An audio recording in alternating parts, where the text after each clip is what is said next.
Hey there YouTube. So today I'd like to show you how I converted my honey extractor from crank power to drill power. So which would you prefer, cranking or drilling? And I'd prefer drilling, it's much easier. So I got this extractor on Amazon, pretty good price. I'll have links to it as well as the parts that I use to convert the extractor to the drill. So you will need a power drill.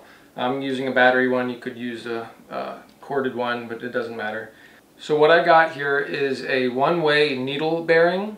It allows you to spin the shaft here in one direction, but if you just stop, it'll continue to free flow. If you were to hook the drill directly to it and stop, the drill would start spinning around because there's no way for it to stop. All the centrifugal forces inside with all the weight of the honey would just spin this around in a circle. So with this one-way needle bearing attached to the drill, you just slide it right on here like so, and away you go. And it can go pretty fast.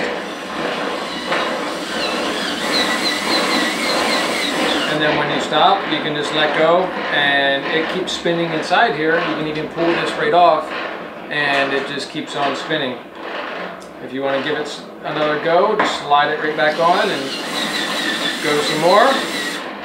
Pull it off and you're good to go. So let me show you some close-ups of what's going on here. So again, here's a close-up of the needle bearing. You can see inside here. I'm not sure if you can see in it, but probably not. But that just simply slides right on over here, and then away it goes.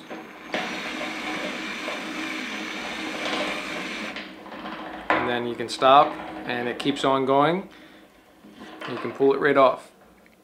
So I also got, this is a metal coupler, it's a shaft coupler, and then what I did was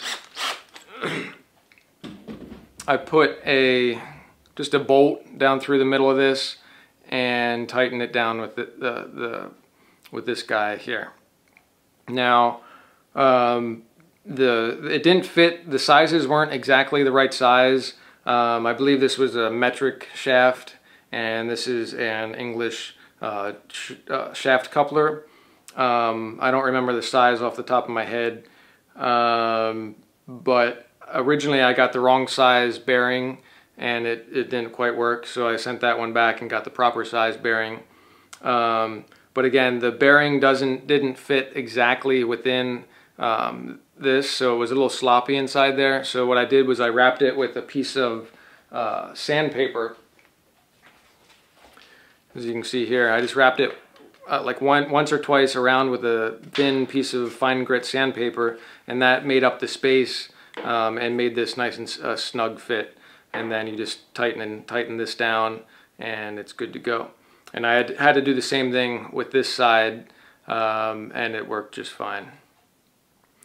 And yes, so I'd highly recommend it. It's pretty easy to do, and I'll have links to everything in the description.